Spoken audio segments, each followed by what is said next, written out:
My name's Tim Baldridge. I work for Cognitect. I'm actually based out of Denver, Colorado, so a little farther to the West Coast than most of Cognitect's people. But I want to talk a little bit today about a contrib library called Tools Analyzer. And specifically, this is going to be a talk about some recent developments in the compiler area of Clojure. But I need to start this with a little bit of a disclaimer, and that is I have written basically, well, not basically, I've written none of the Tools Analyzer code. So what we're going to see today is actually code that I've written just kind of showing off the library and how it works. I contacted one of the current developers, Nicola Mometta, and said, hey, would you like to come give a talk at Clojure West about this Tools Analyzer stuff? I think it's pretty cool. And he said, yeah, I'd love to, but I'm in classes and I live in Italy. So you're stuck with me today.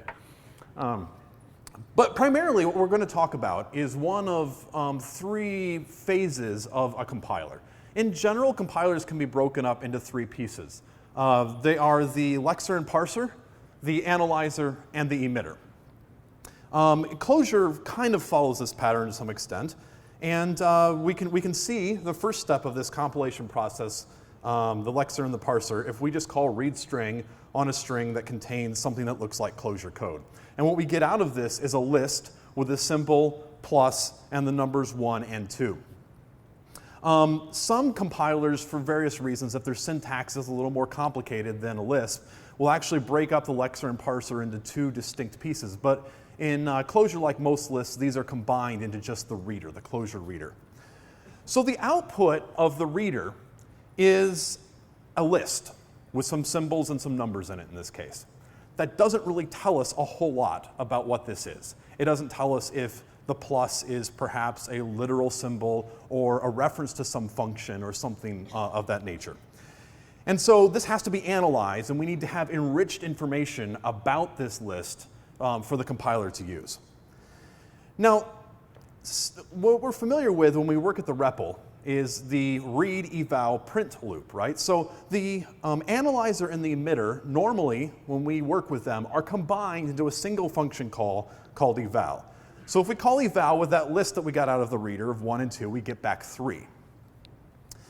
But internally, inside eval, there is actually a two-step process. The first process looks at that list that we handed it, that form, does some analysis of it, creates some enriched information, and then hands that off to the emitter, which emits the actual Java bytecode. We can actually dig into the compiler and find that code using Java interop. So here we're going to call Clojure lang compiler analyze, hand it this constant that we won't worry what it is right now, and a form, plus 1 and 2. And when we run that, we get this, which is an internal class to the Clojure compiler. Now, if you were to go and look at the Clojure compiler code, it's only about 10,000 lines of code, a lot of closed private members on that. It works really well for what it was designed to do, and that is be a really good Clojure compiler. But it's not really open to extension. There's really no way for you and I to go and write an analysis pass or an optimizer pass without actually recompiling Clojure from scratch and somehow getting our changes committed to the code base and go through that whole process. Now, what's interesting, too, about these classes is they're very closed. They're private. They're inside the compiler. We can't really mess with them at all. And it turns out that this is actually the way that most compilers are built in the real world, at least most of the ones I've experienced. So as an example, I went on to the internet and, well, first of all, here's some other examples of ASTs, or these internal classes. We have a number expression. We have a static method expression like we saw before, and a body expression, which is what a do ends up being after we analyze it. So anyway, I went onto the internet, and I found this example here of writing a toy language called Kaleidoscope, which is used by the LLVM team to kind of show a minimal language that's really easy to implement. And somebody ported those those tutorials to Haskell, and this is their AST. Now, this is pretty clean. But once again, we have this statically defined set of expressions and their types. Here's an example from .Dotnet. Before I became a Clojure developer, I did a lot of this sort of stuff for fun and for profit. Which is basically, here we're going to construct a function called, it's a predicate that says if the argument is less than 5. So we can call into the link expression library that's part of the standard .NET now. We can create this AST, and at the end we say compile the AST, and we get an actual function. So at runtime, we can programmatically generate code in C#, and it's a really nice feature. Once again, sealed classes, defined and blessed by Microsoft, we aren't really allowed to touch them. And here's the example, same sort of thing, different language in OCaml. Now what's interesting, with all these examples, they have something in common. They all use types, not data. And for a couple years now, I think it was maybe 3 years ago at a ClojureCon, someone started this whole thing about data everything, data all the things.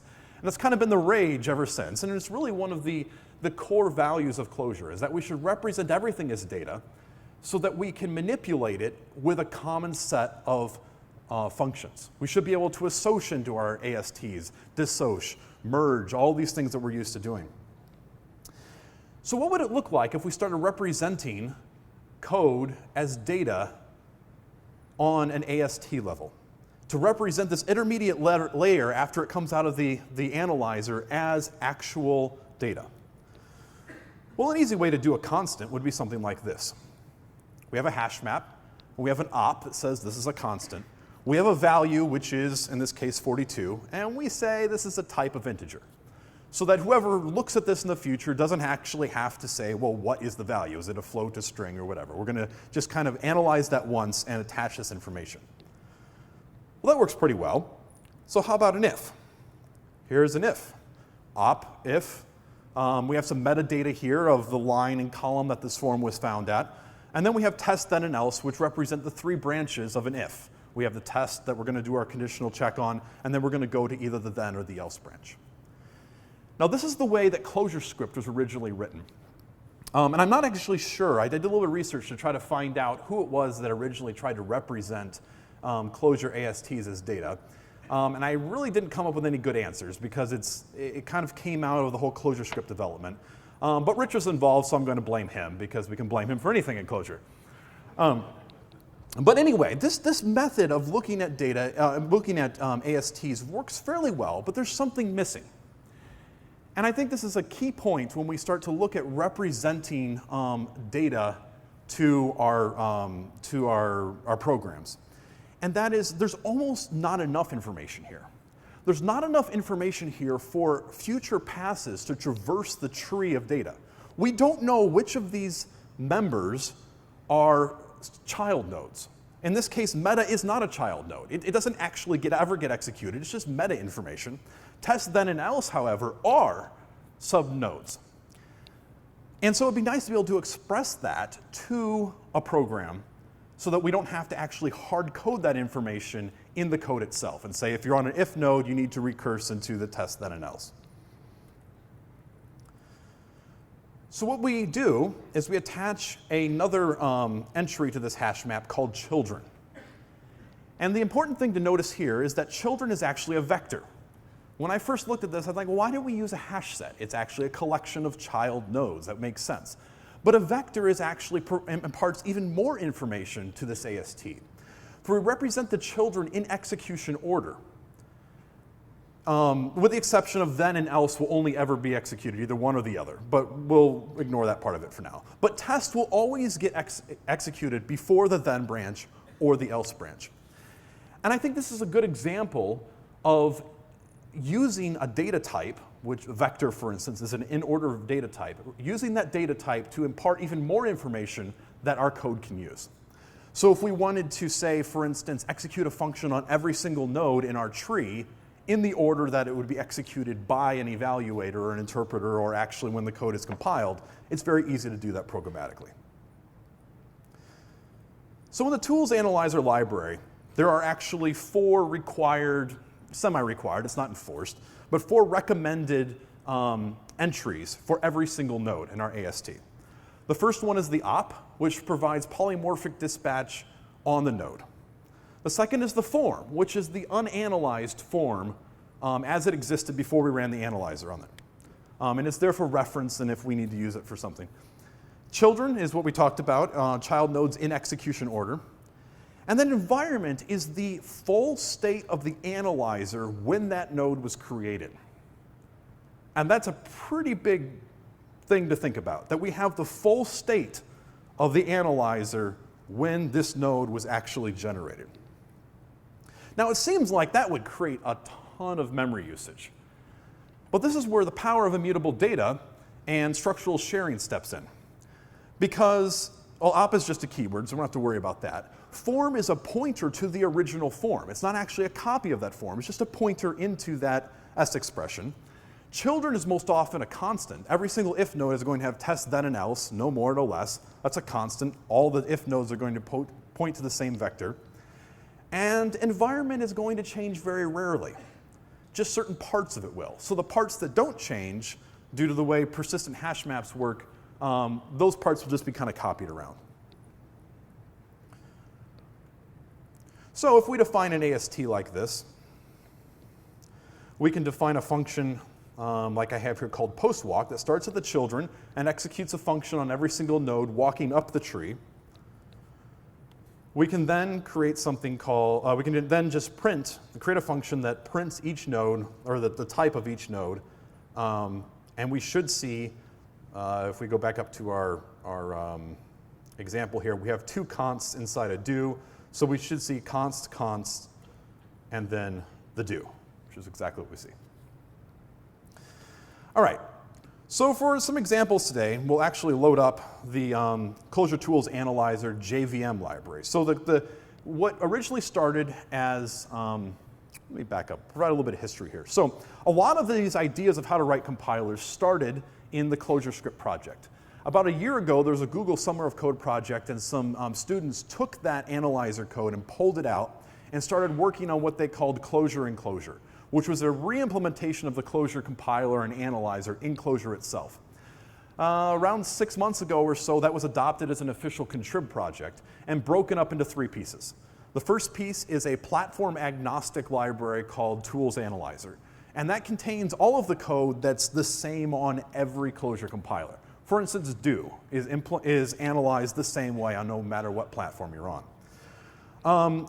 And then there's Clojure Tools Analyzer JVM, which has the JVM-specific analyzer code. In this case, it would be something like def type, def protocol are implemented very differently on the JVM than they are in ClojureScript. And so the JVM-specific code is in this library. The third library is the Emitter, which I believe is called Tools Emitter JVM. And that contains the actual code that takes the AST and emits Java bytecode. I'm not going to talk about that library today, and we're not actually going to use it. If you're interested, I suggest you take a look at it. For they go another step farther and represent Java bytecode as data. And so instead of using mutable class builders as the current compiler does, it actually just represents code as a lazy list of bytecodes, which is pretty sweet. So we're going to load in the JVM Analyzer. And if we analyze this if true, 42, otherwise 0, pretty useless expression, but if we analyze that and print it, we get this large amount of data. But it's very rich data. There's a lot of information here that came out of just this single if block. And let's dig in really quick to look at this environment. So I said this, on every node is attached the state of the analyzer when that node was created. But we have to create an initial environment when we call the analyzer. We do that here, empty environment.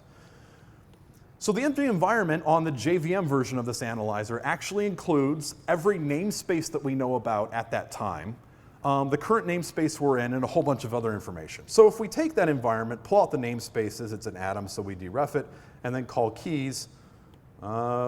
Cider does something I didn't expect. There we go. I switched to Cider recently from nREPL, and things aren't all the bugs aren't worked out yet. But anyway, here we have a copy of all of the namespaces that our current runtime knows about. And this allows the analyzer to start linking up vars, perform a little bit of analysis, and know if you're calling a var or calling a static method or calling a class or something along that lines. And if we dig in, so here we have a function that just returns x, and x is an argument. And we're going to analyze that, and we're going to go into the methods of the AST. So these are multi-arity functions. That's what Clojure functions have, multiple arities. we're going to get all of those arities, find the first one, we're going to go to the body of that, and we're going to look at the environment. And the first thing to notice here is that all of this is just Clojure keywords, methods. We use the same functions we use every day in our applications, and yet we're dealing with compiler technology and concepts here. So here's the environment of this X node here. We have the file that it came from, which is some temporary file that I don't know who decides what that is. We have the internal name. This function didn't have a name, so the analyzer automatically generated a name for us. We have some other random information. We have the namespace that this came from, and this loop ID information, because it is possible to recur to the top of a function. So there's an implicit loop that you could take advantage of in every Clojure function, and that's been labeled for us already. And so if you're writing an emitter, a lot of this will save you some time. Okay, so let's do something fun. Let's write a Clojure emitter that will take the AST and spit Clojure out again. Somewhat useless, but it is kind of helpful for debugging to not have to look at all these deeply nested hash maps. In fact, I remember on the mailing list, someone complained about trying to print out the AST from ClojureScript and realizing that their simple hello world ended up like 100 megabytes of data. Because of all the structural sharing, there's stuff duplicated all over the place. So it's a lot easier if you're playing around with this to build something like what we're about to build. So every node has an op field on it, so we can just simply call def multi 2clj op. So we're going to dispatch on the type of the node. And now if we run this, we get an error that says no multi-method 2clj for dispatch value invoke. This is actually the way I like to develop these analyzer passes. Is I start with a multi-method, run it, it tells me what method I need to implement. I implement that method, maybe do a little bit of print line on the keys of the node that it hands me, implement that, run it again, something else breaks, kind of back and forth until it finally works. Okay, so what we're going to do is this is going to be a function, we're going to turn this AST back into S expressions. So who here is familiar with syntax coding? Okay. If you haven't worked with syntax coding, just view this like as a template. So we're creating an if S expression, and where this little tilde is, we're splicing in the value of 2clj on test in this case. So all we do is in our destructuring of our multi-method, we pull out test then and else. We call 2clj on every one of the nodes, spit that out, and if is implemented. Now const, we have the unanalyzed form. If we have a const that was Clojure and it's still Clojure and we're going to Clojure, so we can just emit the form as it is. Do, the body of a do is broken up into two parts. The statements, the site affecting parts whose values are just thrown away, and then the last form in the do is the return value. We could include this just as a single vector, but a lot of times it makes a lot of sense when you're writing analyzer passes that you want two distinct, you deal with them separately in two different ways, and we'll see that in a little bit. So a do is just a map on the statements, and we call 2clj on the return as well. Function has to go through all the method names. Fn method is an individual arity call of the method, and we have some magic in here for variadic, don't worry about that. And then a local just emits the name of the local. A let calls 2clj on every one of the bindings and on the body. And the binding here emits pairs of names and the value that the binding is initialized to. And then if we look up in let, we call matcat to actually turn those all into a single vector. And then finally our invoke that we saw above, which just calls 2clj on the function and all the arguments. Okay, so that's a lot of work to go through, but if it all works correctly, this output form should look just like the input form, and it absolutely does not. And this is kind of the cool thing about the analyzers. It does do a lot of work for us. A couple things to point out here. One, it named the function for us, like before, which is kind of cool. It renamed all of our locals. And the important reason for this is because of local shadowing. Basically, if you can imagine a function with an argument called x, and we later say, in this let, x is now 42, outside of that let, the value of x has not changed. And so on most platforms, most VMs will not support this feature out of the box. And it's just easier to rename all your locals to unique names and go from there. So that's what the analyzer does by default. And we can actually see this here. If we say x equals 42 and then x equals x and return x, and we analyze that, we see it's renamed all the variables to either x0 or x1 to remove any overwriting of existing variables. And there was something, the other thing we can point out too is that a lot of Clojure forms have implicit do's inside of them. Loops, let, functions all have an implicit do, and the analyzer actually turns that into a do node, so we don't have to worry about that when we're writing our passes. But one thing I'd like to point out about this too is how simple this code is. It's very easy to look at this and say, okay, I have an error in 2CLJ that it doesn't handle a certain node type. And we can just look at the node type that it's not handling, and we see it right here, 2CLJ do, or FN, or so on and so forth. The other thing that's interesting about this is that it's open dispatching. Somebody else could take this code that I have in a library, and they download it as a dependency and say, I want to add a new node type. I'm going to create some node type that no one even knows about, and I'm going to go implement all the multi-methods needed for the compiler to work with it, and no one has to be the wiser. You can actually extend this code with your own code and not have to go modify the original source. Okay, so let's do something a little more fun here. And we're going to create quickly a constant folder. But once again, this is just working with these ASTs in a way that treating them as if they were data. So to start off with, what we're going to do here is we're going to make an analyzer pass that goes through all of our code and tries to find constants and tries to find certain calculations that can be done at compile time on this AST. Perhaps to improve performance. I really doubt this would actually improve anyone's performance unless they wrote really bad code, but it's good as an example. So in this case, our multi-method has two arguments, so we have to pull the op out of the first argument. And const in this case is going to be an atom of names to known values, names to constants. If we know a variable has a constant value, we're going to throw it into this atom. So if we have a constant, and we want a constant fold a constant, it's a constant and there's nothing to do, so just return it. If we have a binding, we have a name and the initialized value. So we simply say, if this is a constant, then add it to our map of known constant locals and return nil, because we've now removed this binding from the let, or return the AST unmodified. We did not evaluate const up here, so we got an error. All right, there we go. If it's a do, we're going to filter out all of the statements. This is what I was talking about before. We have statements and the return value. We're going to go through all of our statements and say, are any of these statements constant? If so, there's no reason to even have them in the code because their return value is thrown away completely. So we filter the body, update the body, and if the do is now completely empty except for the return value, we remove the do completely out of the equation and just return the return AST node.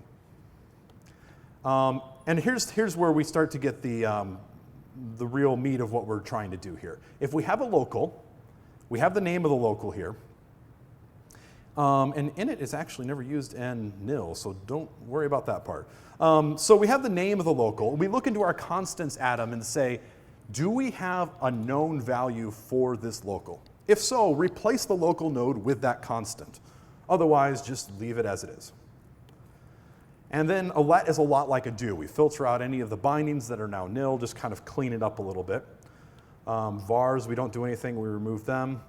And if we're creating a literal hash map on the fly, and all the keys are constant and all the values are constant, then we just turn it into a constant itself. And these don't do anything at all, but they're just needed so we don't get runtime errors. So here's the real fun. We are going to whitelist 3 vars that we know are pure. Any input to an associate or into will always return the same output. So we're going to whitelist those and have a helper function here. And here is where we actually start doing some evaluation.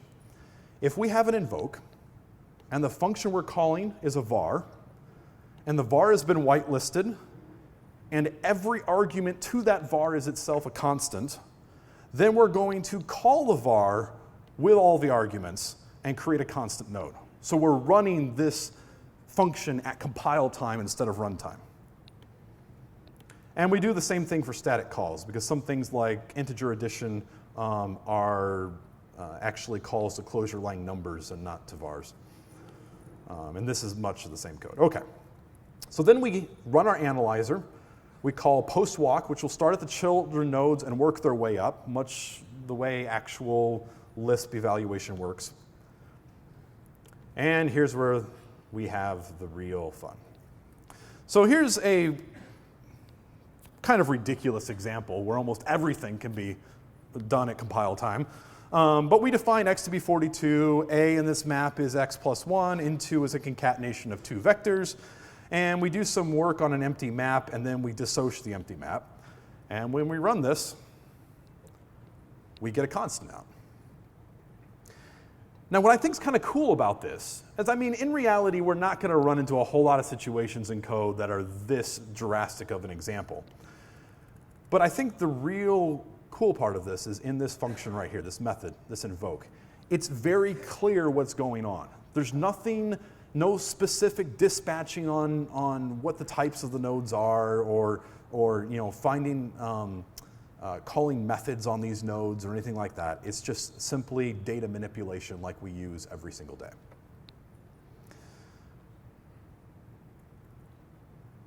There's another aspect of this that's pretty cool, and to do this, I'm just going to quickly evaluate this pass. What this map optimizer does is a kind of crazy idea I came up with, that if parts of a literal hash map have to be are non-constant and parts are constant, most Clojure compilers will currently emit the entire hash map is created at runtime. So if I have 20 items in a hash map and only one of them has to be figured out at runtime, it will make all of them be recreated every time at runtime. So this kind of splits the hash map up, and we can see that when we run this here. So if I have this, and I need a few more methods, here we go. So in this example here, A and 1 are both constant. The value of B is not, well, it is kind of constant. Well, we need the evaluator for this. So what this pass does is breaks it up into two parts. We're going to create A1 as a constant, and then we're going to create an assoc call that associates onto B the value of adding 4 and 3. Now, the code we just wrote was a constant folder. So it'd be cool if we could run that code and then run this code, because we get even better optimization, perhaps. And we perhaps even have another pass like this one here that's a verify that says if you try to call an integer as a function, you're just going to call the integer in the function position, we throw an error at compile time and say, no, you can never do that. That'll never work. So all of these passes we've looked at are just functions. And we could run postwalk or prewalk over and over on our tree. But because it's immutable data, changing a node way down in the tree is going to require the entire tree to be modified and a bunch of allocations to be done. But since these are all functions, we can actually group them into groups of either prewalk or postwalk passes and use comp to combine them into a single pass. So if you were to look into the Tools Analyzer JVM code, you'll actually see a part where they have about 10 passes currently that are all just comped together in a single block and run one time, or there's like 2 or 3 actual passes. So that's what we do here. We have our verify invoke, we have our constant fold node and our map optimizer, and this all runs as one large pass. And we can run this and we get the error that we expect from our invoke. And I think the comments changed, but never mind. Because what's happened here is that we've added 1 and 2 together. That ends up being 3, and then we're calling 3, and the compilation fails. So we've improved performance a little bit in our analyzer pass by combining the passes into a single function. So real life example. I wrote originally the Go macro in CoreAsync, And when I did that, it was kind of before a lot of this tools analyzer stuff really was accepted as a contrib project. And so I went and wrote my own analyzer. So about half of the 600 or 700 lines of code in the Go macro were just around analyzing S expressions and pulling out this rich data. So when I started looking at this code in Tools Analyzer, I thought, hey, I should be able to use this. And I recently ported that into CoreAsync, and it works quite well. And here's two functions from that code. What we have to do in two separate phases is go through our AST and find all of the async operations and mark them. So I go through the AST and I just associate in a keyword. Actually, I change the node completely. I create a new node that says the code inside this node is asynchronous. But then we need to propagate that information all the way up through all the parent nodes because it's kind of infectious. If a child node is async, all the parent nodes need to know that it's async as well. And so that's what this pass does, is it says if any of the children, there you go, if any of the children are asynchronous, then I am also an asynchronous node, or marked as a transition node. These are two passes that, once again, could be done separately. Two distinct passes, two distinct pieces of logic, and two functions, and we need to use comp to combine them. So I recommend, if you have any interest in this, checking out the Tools Analyzer project and just playing around with it. There are a bunch of different projects that could take advantage of this. CoreAsync is one. Core.typed, I think, has its own version of an analyzer as well. And it would be nice to eventually replace both of those with this code. Because one of the nice things about it is that if we have a canonical analyzer that's easy to use and extend for these multiple different implementations, we get around the problem that I came into with CoreAsync, and that is I've wrote my own analyzer. So now the bug, I've introduced a whole set of bugs into this analyzer. And there's little things I didn't know about Clojure, and people have to submit bug reports to me to fix and all this other information, where if we just had one canonical representation of the analyzer, everybody could benefit from that. There is a Google Summer of Code project to replace the ClojureScript analyzer with the Tools Analyzer code. So this would be like Tools Analyzer, ClojureScript. As I mentioned, a lot of this code was pulled out of ClojureScript originally, and at that time was when all the child the values and that have the children node thing was implemented.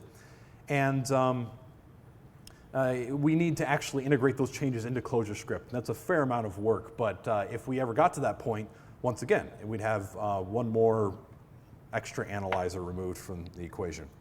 There's another Google Code project, Google Summer of Code project, around the lean JVM, and I'd kind of like to see that move forward. And their approach is to actually take your entire program, as much as they can, and load it up as one giant AST and start doing tree shaking and tons of transformations and just make everything static and as fast as possible for production code. It's another ambitious project that would be cool to see move forward. Another area is, so right now the analyzer is pretty much self-hosting. The analyzer can analyze itself, which is cool. The emitter is very close to being able to emit itself. When that happens, we'll have a pretty good Clojure and Clojure compiler. And then the question is, how do we use it? The JVM emit code right now just gives you eval. So you can go to the REPL and eval something and run it with this whole new compiler tool chain. But there's no way to really bootstrap your entire program using the new compiler. And so there should be some discussions at some point about if that ends up being a switch in line or some other method. And then there's a whole other set of code in the Go macro that uses a representation of code not as an AST, but what's called static single assignment, which is kind of a level lower than an AST. And I would like to pull that out sometime and make that generic so that even more people could take advantage of that and write their own optimization passes. So that's my talk today. I hope I encouraged some people to take a look at this. It's not as scary as it sounds. It's just data manipulation. Thank you.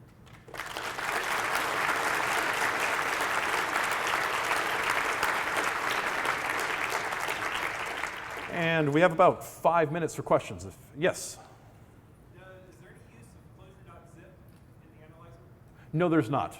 I've done some work with, so the question was for the cameras, was there any use of Clojure zip? In fact, no there's not, and even the pre-walk and post-walk we see are not the standard Clojure ones, because they don't go through every subnode, they only go through the nodes marked as children.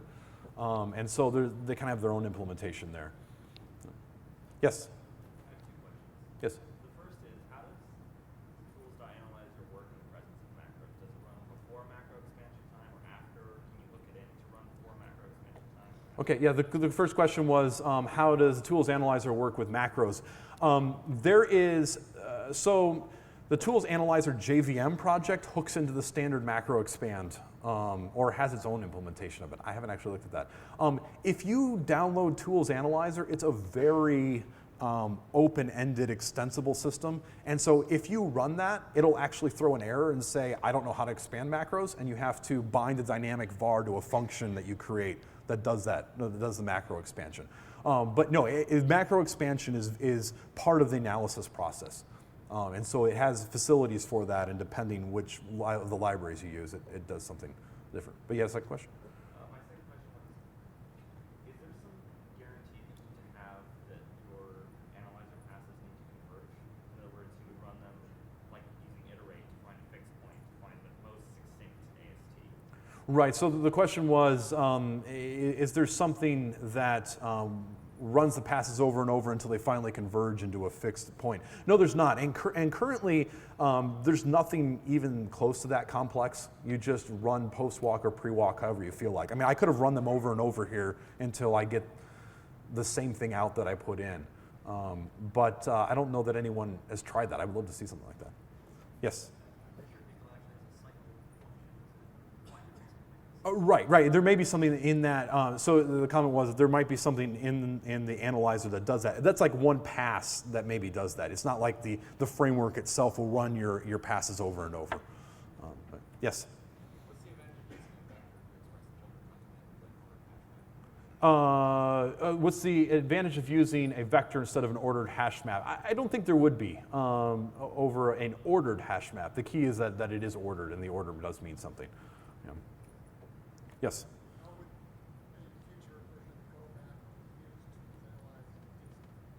How the future version of the Go macro use tools analyzer. So there's a branch in the CoreAsync code that actually does this right now. But what we have to do is, there's a lot of analysis. So just the actual concept of taking the code within a side of Go, analyzing it, and finding asynchronous operations involves a whole lot of things. It involves macro expansion. It involves finding out what vars point to asynchronous, like put and get, and that sort of thing. So it's really easy with the analyzer. You just analyze it, traverse the tree until you find a call to put or get in CoreAsync, and you found the async nodes. Whereas the old version had to go and look into namespaces and resolve aliases, and it was basically a real implementation of the Clojure analyzer. Your macro, the Go macro will then call, analyze, use tools analyzer call for its input, will create within the macro an AST in it. Right, exactly. Yeah. So the old version of the Go macro would take the S expression and just look at it and find out where all the vars go. The new one hands it off to the tools analyzer, gets the AST back, analyzes that, and uses that to drive the output of the macro. Yeah. All right, yes? For porting Clojure to a new runtime, how far does these 2 steps take you? The question was, for porting Clojure to a new runtime, how far does this take you? It takes you really far. What you still have to do is you will have to define how like def type, def protocol, the polymorphism is handled on your runtime. And then you'll have to work on the standard library. So none of this touches like how persistent collections are created or handled. Now the nice thing is you can go to ClojureScript where all the persistent collections are written in a common like subset of Clojure.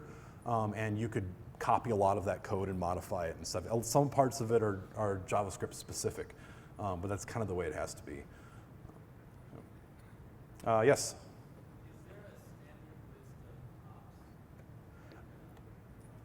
The question is there a standard list of ops? No, there's not. And part of the, I I would say one of the things I appreciate about it is that it's not formally defined. You could run into some problems where someone creates a node and hands it to your analyzer pass and you don't know what it is. But if you use multi-methods and you'll use a lot of this open-ended stuff, if someone defines a new node, they could go and define how every pass should handle that node. And it kind of allows everybody to extend from whatever way they want.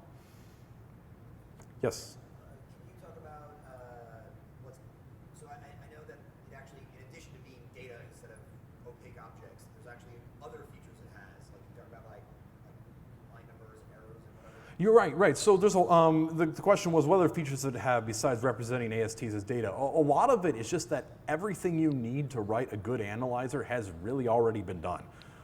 When I wrote the original Go macro, I had to go back and rethink, oh great, I didn't handle metadata properly. So now line numbers are all in the wrong places, which if you use the Go macro, you're probably aware of.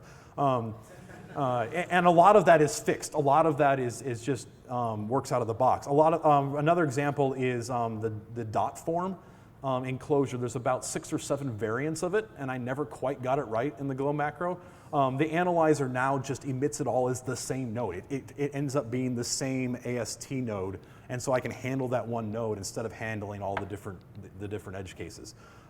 And that's part of that whole idea of writing one really good analyzer instead of a whole bunch of half good ones. Yes, last question. If I create my own kind of AST node for my own purposes, and then I'm using a compiler pass that somebody else wrote, do I need to then add a method for the AST node that I've added to work within their compiler? Right, so the question was, if you add a new type of a node, which we actually do in CoreAsync, we define like an asynchronous node. If you then have to tell the other analyzer passes about that. It depends where you are on the tool chain. In CoreAsync, we're at the very end of I don't call any other analyzer passes after I've run the analyzer, it's just my passes. So there's no problem with that. But in general, yes, you'd have to go in and extend their multi-methods, or maybe, like in the example of our constant folder here, we have a default that just does nothing on the node, in which case every other node that we haven't handled specially is unmodified. So, all right, thank you all for listening.